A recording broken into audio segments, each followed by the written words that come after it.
Assalamualaikum warahmatullahi wabarakatuh. Apa kabar Ananda yang sedang berada di rumah? Hari ini kita masuk ke subbab baru, yaitu adalah bentuk akar. Ini masih satu bab dengan yang bilangan berpangkat ya. Kenapa ada di satu bab? Karena sebetulnya ada hubungan antara bilangan berpangkat dan akar. Tapi sebelum kita cari tahu hubungannya, kita belajar dulu simplifying square roots atau menyederhanakan akar kuadrat. Check this out.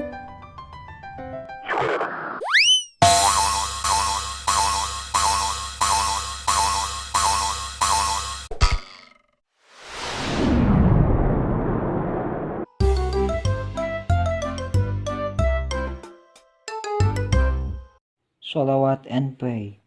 Bismillahirrahmanirrahim. Allahumma salli ala Muhammad wa ala ali Muhammad.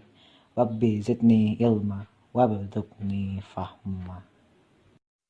Di pertemuan sebelumnya, kita telah belajar tentang notasi ilmiah, di mana tujuannya adalah untuk menyederhanakan penulisan dari bilangan yang sangat besar atau bilangan yang sangat kecil. Hari ini, kita akan belajar kembali menyederhanakan, tapi menyederhanakan akar kuadrat. Memang di matematika ini, kita ini dituntut untuk menyederhanakan sesuatu gitu. Dan prinsip ini juga bisa kita terapkan di kehidupan kita sehari-hari. Dan ini juga berkaitan atau sesuai dengan ajaran agama kita. Dalam Quran surat Al-A'raf ayat 31 berbunyi bahwa, "Hai anak Adam, pakailah pakaianmu yang indah di setiap memasuki masjid, makan dan minumlah dan jangan berlebih-lebihan. Sesungguhnya Allah tidak menyukai orang-orang yang berlebihan." Jadi, di agama kita sendiri memang kita dianjurkan untuk sederhana atau tidak berlebih-lebihan, baik dalam berpakaian, makan dan minum, dalam mengatur keuangan, bahkan pola hidup. Jadi banyak sekali prinsip matematika yang bisa kita terapkan di kehidupan kita sehari-hari dan sesuai dengan agama kita. Nah, sebelum masuk ke materi inti, ada sesuatu dulu nih yang harus dijelaskan ke kalian, yaitu bilangan kuadrat sempurna. Apa sih bilangan kuadrat sempurna? Bilangan kuadrat sempurna adalah suatu bilangan yang apabila diakar kuadratkan hasilnya merupakan bilangan asli. Contohnya gimana sih? Contoh dari bilangan kuadrat sempurna adalah 4, 9, 16, 25, 36, 49, 64, 81, dan seterusnya. Jadi, ketika bilangan-bilangan ini diakar kuadratkan, contohnya akar 4, maka hasilnya adalah bilangan asli, yaitu 2. Seperti yang sudah kalian pelajari ketika kalian SD mungkin ya. Kemudian akar 9, hasilnya juga bilangan asli, yaitu 3. Akar 16, hasilnya 4, dan seterusnya. Seperti itu ya. Masih ingat kan ya dengan akar, cara mencari nilai dari sebuah akar. Nah, sekarang bagaimana jika yang ditanyakan misalkan adalah akar 32? Apa yang akan kita lakukan untuk mencari nilai atau hasil dari akar 32? Gimana? Untuk menyederhanakan akar 32, itu bisa kita ubah akar 32 ini menjadi akar 16 dikali akar 2. 16 dikali 2. Nah, dalam akar ini bisa kita pisahkan jadi akar 16 dikali akar 2. Dikarenakan 16 ini merupakan bilangan kuadrat sempurna, makanya hasilnya kan akan menghasilkan bilangan asli, yaitu 4 ya, dikali akar 2. Nah, inilah bilangan atau bentuk sederhana dari akar 32. Mungkin kalian bertanya-tanya, "Bun, ini tidak terlihat sederhana untuk kalian, malah lebih sederhana akar 32." Nah, terlihat seperti itu, tapi sesungguhnya ini akan memudahkan kita untuk komputasinya nanti apabila dijumlahkan atau dikurangi atau dibagi dan dikali. Yang akan kita pelajari minggu depan. Enggak deh, hari ini juga. Hari ini ada ya penjumlahan dan pengurangannya. Nah, gimana sih cara mencari bentuk sederhana dari akar kuadrat? Caranya banyak, tapi di video ini akan dijelaskan 2 cara. Cara yang pertama itu cara yang tadi, misalkan akar 32 itu sama dengan akar 16 dikali 2 kan. Kemudian ini sama aja dengan akar 16 dikali akar 2. Nah, sama dengan 4 akar 2 gitu kan.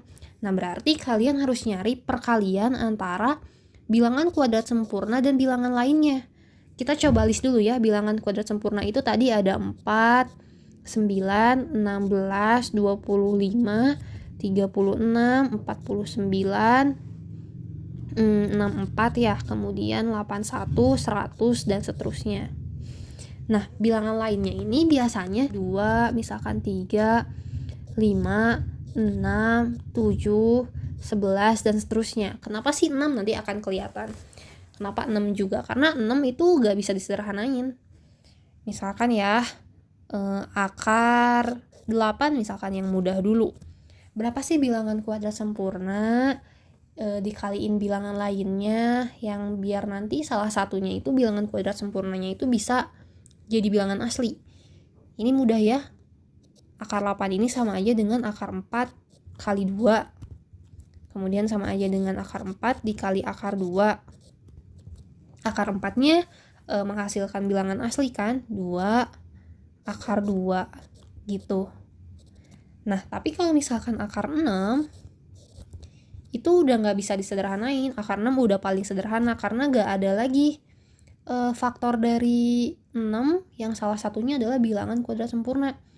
6 kan faktornya 1 sama 6, 2 sama 3. Udah kan gak ada lagi ya. Gak ada bilangan kuadrat sempurna di situ. Jadi 6 ini udah paling sederhana, makanya masuknya ke bilangan lain di sini. Cara 2 adalah dengan faktorisasi prima. Kalian masih ingat dengan faktorisasi prima? Misalkan 24. Berapa sih faktorisasi primanya? Kita coba bikin pohonnya ya. 2 bagi 2 dulu 12. Bagi 2 lagi dapat 6. Bagi 2 lagi dapat 3 gitu kan. Berarti faktorisasi primanya 2 kali 2 kali 2 kali 3. Nah, berarti kalau kita mau nyari bentuk sederhana atau menyederhanakan akar 24, ini sama aja dengan akar 2 kali 2 kali 2 kali 3. Nah, akar itu kan bisa kita pisahin ya, sekali lagi. Ini Bunda pisahin 2 kali 2 kali 2 kali 3 kali akar 2 kali 3 maksudnya. Nah, akar 2 kali 2 itu 2 kan? Oke. Dikali akar 6. Karena gak bisa dijadiin bilangan asli, maka hasilnya 2 akar 6. Jadi bisa juga pakai cara faktorisasi prima. Contoh lain, misalkan akar berapa ya? 75 misalkan. Nah, kita cari dulu faktorisasi primanya. 75 dibagi 5 itu 25. Dibagi 5 itu 5. Berarti akar 75 itu sama aja dengan 5 kali 5 kali 5. Nah, yang samanya kalau ada dua bilangan yang sama itu kita pisahin. Jadi 5 kali 5 kali akar 5. Nah, akar 5 kali 5 itu 5 kan? Kemudian akar 5 dikali akar 5. Udah gitu. Boleh pakai faktorisasi prima juga. Sekarang contohnya adalah akar 45. Kita bandingkan cara 1 dengan cara 2 ya. Kalau cara 1 itu cari bilangan kuadrat sempurna dikali bilangan lain. Mudah ya, akar 45 ini sama aja dengan akar 9 dikali 5. Kemudian akar 9 dikali akar 5. Hasilnya 3 akar 5. Tapi kalau misalkan pakai cara 2 juga boleh. Kita cari dulu pohon faktornya, faktorisasi primanya maksudnya. 3 kan ya, hasilnya 15. Dibagi 3 lagi hasilnya 5. Berarti akar 45 ini sama aja dengan akar 3 kali 3 kali 5. Hasilnya akar 3 kali 3 dikali akar 5. Akar 3 kali 3 itu kan 3 dikali akar 5. Sama aja, mau pakai yang manapun boleh. Informasi tambahan, cara faktorisasi prima ini bisa digunakan untuk ngecek apakah akar kuadrat itu bisa disederhanakan atau tidak. Contohnya tadi yang akar 6 ya. Akar 6 itu kan faktor primanya, faktorisasi primanya kan 2 kali 3 ya. 6 2 kali 3. Makanya ini sama aja dengan 2 kali 3. Nah, karena angkanya beda, gak ada yang bisa difaktorin, mohon maaf, maksudnya gak ada yang bisa diubah ke bilangan asli, makanya akar 6 ini gak bisa disederhanain. Contoh lain misalkan akar 105, ini kan agak besar dan kalian mungkin bingung ini bisa disederhanakan atau enggak. Nah, kalian bisa nyari faktorisasi primanya dulu. Kita bagi 5 kan ya, dapat 21. Dibagi 3 dapat 7. Nah, berarti kan akar 105 ini sama aja dengan 5 akar 5 kali akar kali 3 kali 7. Karena semua angkanya beda, berarti akar 105 ini nggak bisa disederhanain. Udah aja akar 105 gitu. Jadi, cara yang paling aman pakai faktorisasi prima. Tapi, cara yang lebih mudah dan cepat pakai cara yang pertama tadi. Terima kasih telah menyaksikan video ini. Jika ada yang bingung atau mau ditanyakan atau butuh dijelaskan ulang, boleh tanya lewat WhatsApp. Mohon maaf atas segala kesalahan dan kekurangan yang ada di video ini. Assalamualaikum warahmatullahi wabarakatuh.